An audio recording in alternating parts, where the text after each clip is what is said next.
On this inside line, I'm going to show you everything I did to get my 2020 Jeep Gladiator Rubicon ready for a 6,000 mile off-road adventure where I'm going to be doing some wheeling and camping on the famed Rubicon Trail. All right, let's get to it.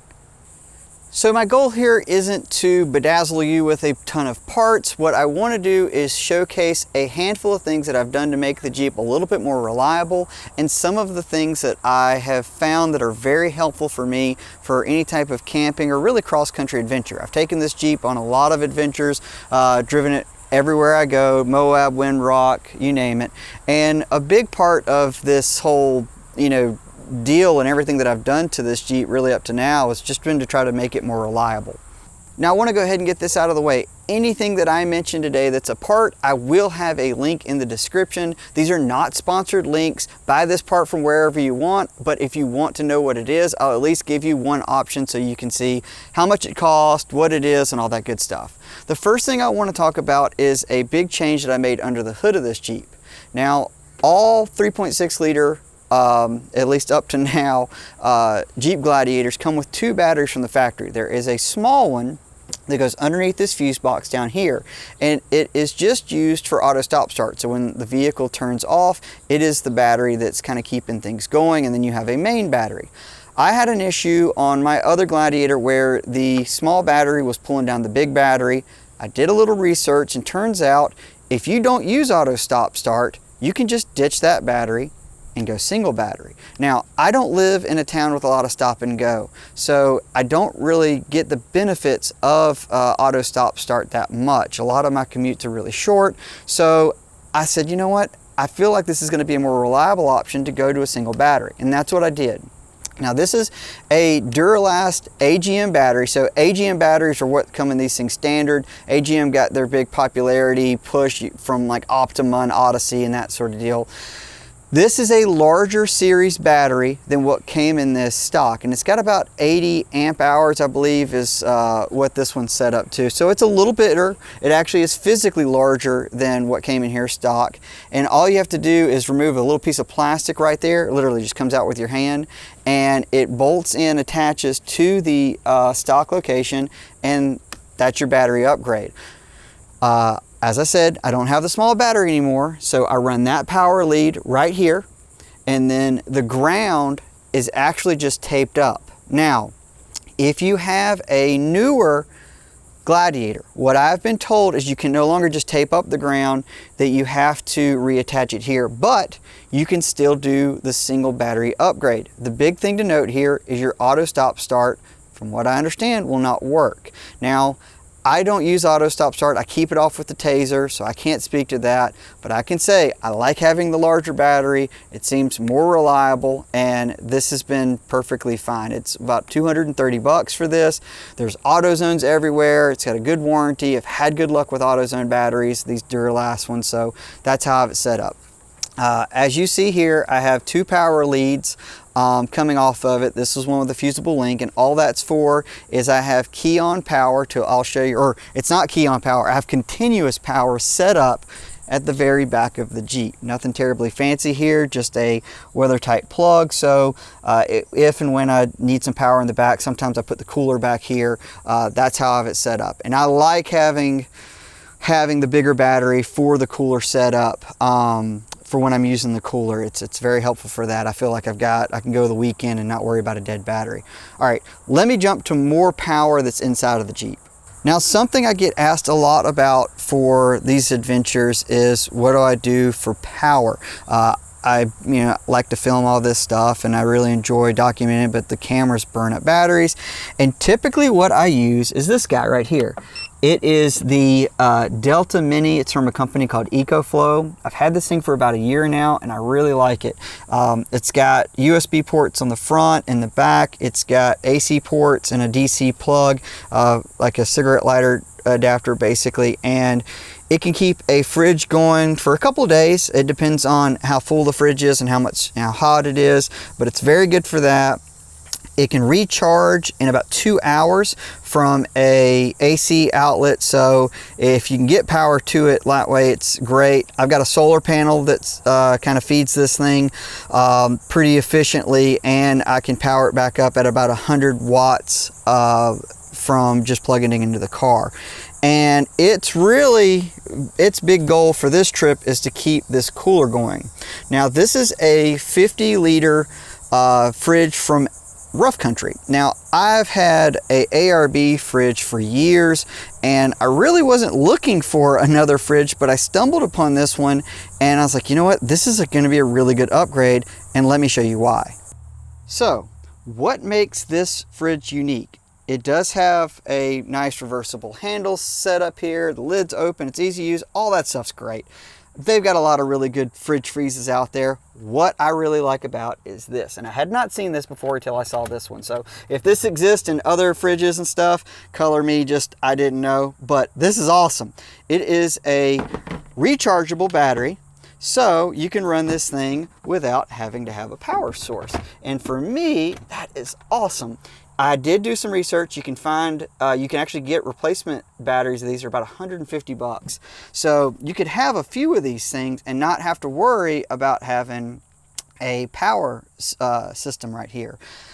This I love. I can put it in the back of a Jeep. I can put it in the back of something that doesn't have power. If I go take the kids to the beach or ride dirt bikes, if you plan ahead and have this thing kind of ready to go, you know, charge it in with your AC like the night before, it doesn't take much to keep it cool. And that's even in these hot summer days here in North Carolina. So this has been a super solid cooler, and I'm excited to take it. The way I'm going to power things for the trip is basically at night, everything's going to be plugged into the EcoFlow. During the day, I will just keep the cooler plugged into the Jeep. When the key power goes off, it doesn't matter. It's got this little battery here. It does take 8 hours for that battery to charge, so it's not fast. Keep that in mind, so be sure to keep it charged. It works without the battery so long as, you know, you have it plugged in, so that's not a big deal. But that's what's going to kind of keep everything cold and fed and all that good jazz. As you can see, I do not have back seats in the Jeep right now. Kids are not going on this adventure. It's just going to be me and one of my good friends. And so I said, you know what, let's pull the seats. It'll give me more room to basically, I use my tools as kind of a flat floor, and then we stack our gear and camera gear and stuff on top of that. I could have put this in the bed, but I'm not going to run a bed cover. I'll show you what I'm doing obviously for the bed here in a second with the tent and stuff. So I wanted to have it inside. It'll make it easy to reach back and grab stuff out of here when we're on the road. So, you know, I like having the cooler with me for no other reason than when you're driving cross country and you're just hungry and you don't want to have McDonald's or god awful Subway again. It's really nice just to have some food with you to reach back in the cooler.